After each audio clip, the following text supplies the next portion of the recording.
Hello, good morning, all of you. So, in the previous lecture, we were discussing the aryl halides. We've seen the introduction of aryl halides. So, the aromatic halogen compounds are the derivatives of the arenes, in which the hydrogen atom of benzene ring is, or the hydrogen atom from the side chain of the benzene, is replaced by the halogen, that is like your fluorine, chlorine, bromine, or iodine. So, we have discussed that there are two types of aryl halides, that is the aryl halides where the halogen is directly attached to the benzene ring, or the aryl alkyl halides in which the halogen atom is attached to the side chain of the aromatic ring. So here we are supposed to discuss the physical properties of the aryl halides, where aryl halides are the compounds which are colorless liquids or crystalline solids having a agreeable odor, means which we can smell easily, or we can get the smell. Secondly, these aryl halides are insoluble in water, are insoluble in water and soluble in organic solvents, like, and soluble in organic solvents, that is your ether, alcohol, etc. So the solubility is nothing but the like dissolves like, means the polar solvents or the polar compounds are soluble in polar solvents and the non-polar compounds are soluble in non-polar solvents. And these aryl halides are heavier than water, and so show the heavier than water, and so the density is always higher than the water. If we see the physical properties, physical constants, that is the melting points and the boiling points of these compounds, they increase gradually as the halogen atom changes from fluorine to chlorine, chlorine to bromine. That is, suppose this is your fluorobenzene, chlorobenzene, then bromobenzene, and iodobenzene. The melting point and the boiling points. So here, suppose we will consider the boiling point, and here we will consider the melting points in degrees Celsius. It goes on changing, or it goes on increasing from 85 to 132 to 156 and to 188, because the atomic weight of this halogen atom goes on increasing, and here the melting points also increases from minus 42 degrees Celsius to minus 30 degrees Celsius. So in this way, these are the some of the physical properties of the aryl halides. So how we can prepare these compounds? So these compounds, aryl halides, are prepared by using the different methods, and so the methods of preparation of your aryl halides are as follows. First is the direct halogenation. So this is the reaction that we have studied in the topic benzene.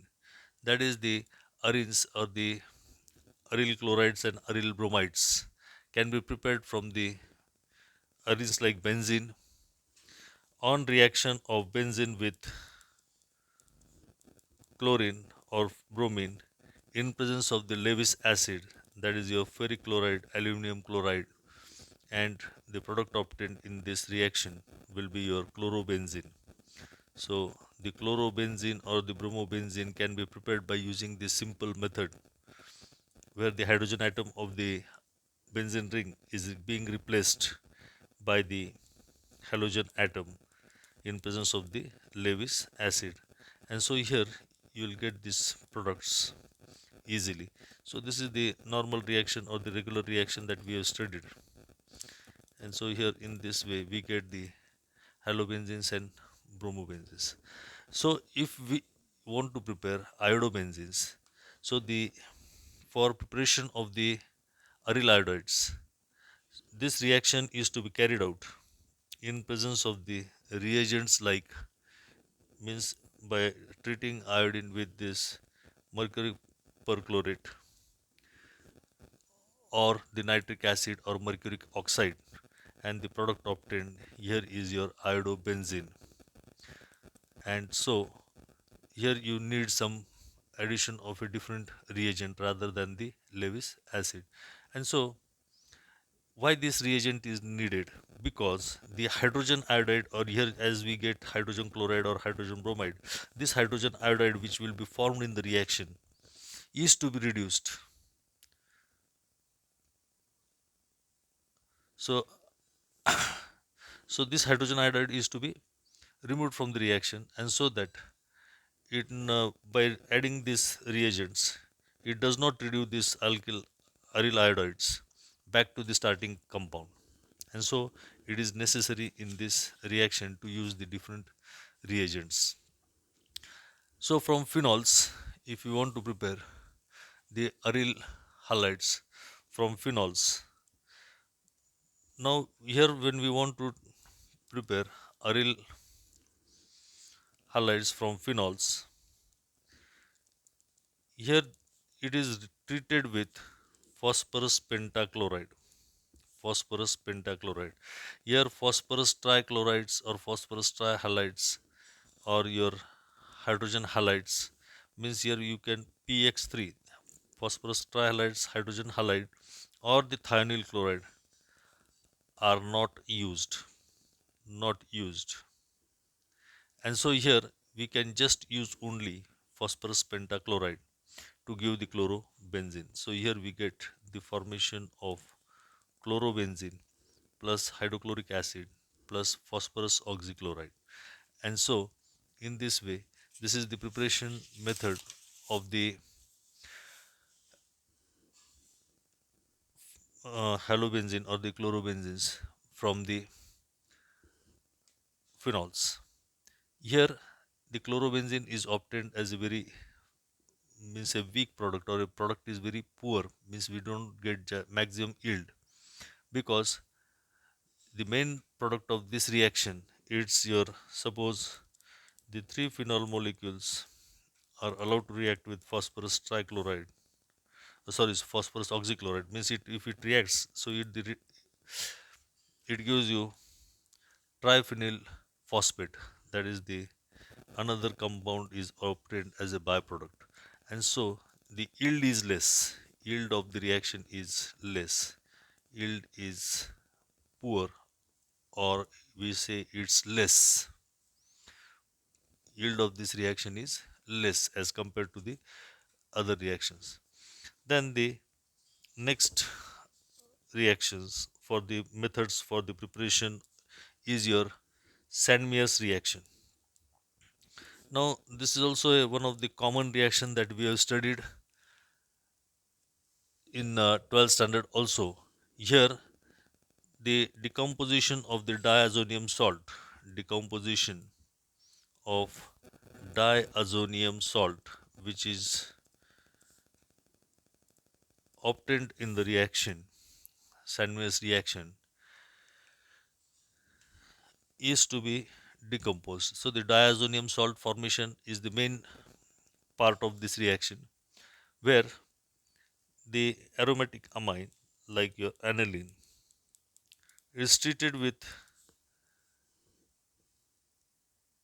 hydrochloric acid. Here you get the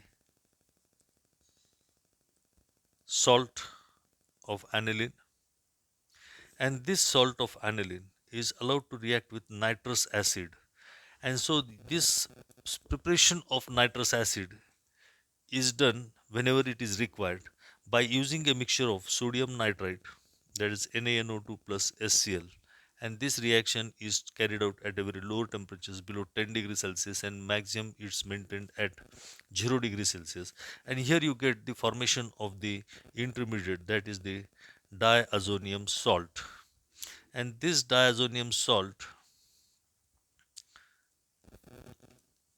that is, this is your benzene diazonium salt, And so this benzene diazonium salt can be treated with the different types of reagents to get the different types of products. And so here we can prepare the different aryl halides. Suppose here if you treat this benzene diazonium salt with cuprous bromide and heat it in presence of HBr, here you get bromobenzene plus nitrogen is set free in this reaction. So in this way, the reagents which we are supposed to use. So if you use HCl and cuprous chloride and heat this reaction, you will get the product that is chlorobenzene. Now for iodide, here it's just treated with Ki, potassium iodide, and the product obtained is your iodobenzene. And so in this way the different aryl halides are prepared. And for aryl fluorides, it's prepared by using fluorobaric acid for the decomposition of the diazonium salt. So here we can use the fluoroboric acid, that is HBF4, or here we can use sodium fluoroborate. And so the product obtained here is fluorobenzene. Nitrogen is set free and boron trifluoride is given out. And so in this way, if we use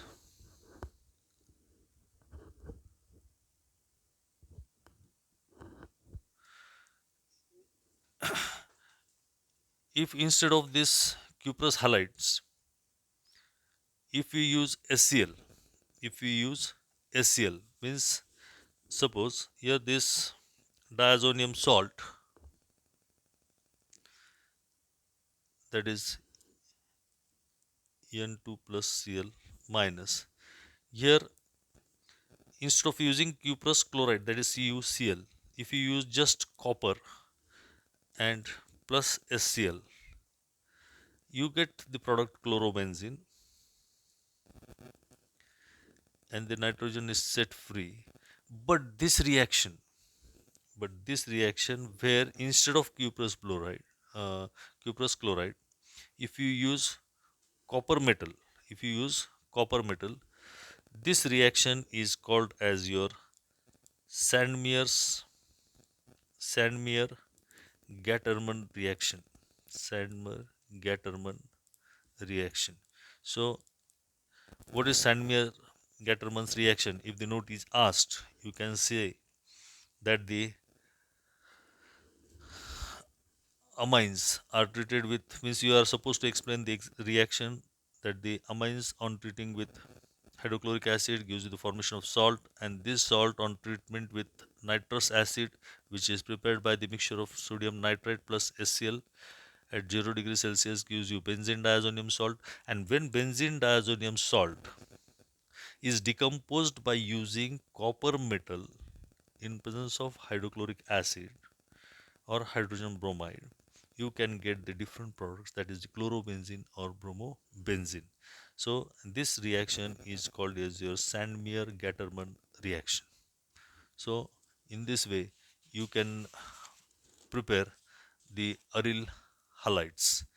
Then the next reaction or the next method for the preparation of the aryl halides.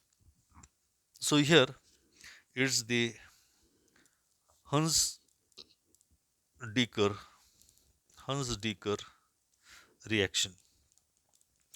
And in Hans-Decker reaction, what is the main thing, that here the silver salt of carboxylic acid of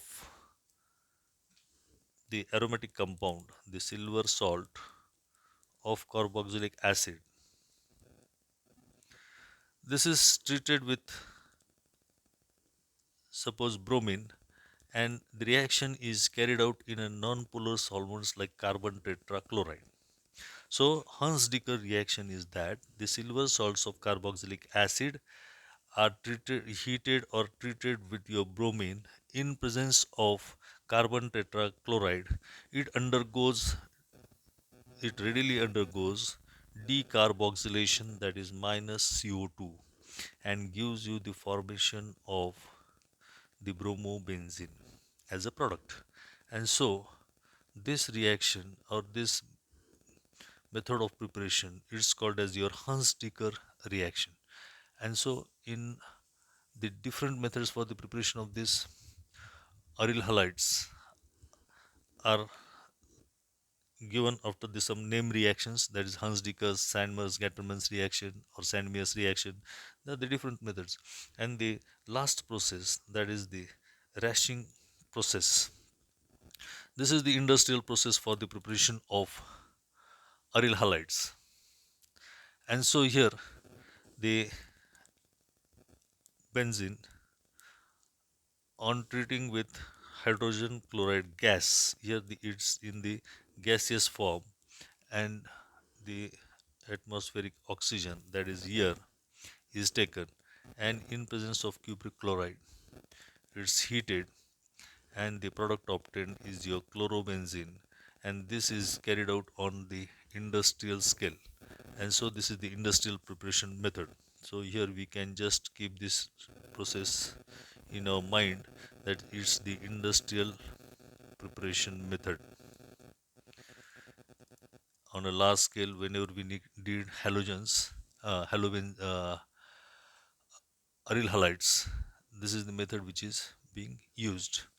And so in this way, the aryl halides, as we have seen, are of different types, are of two types, that is the aryl halides and alkyl aryl halides. In the same way, we want to study the reactivity, we want to study the reactivity and relative strength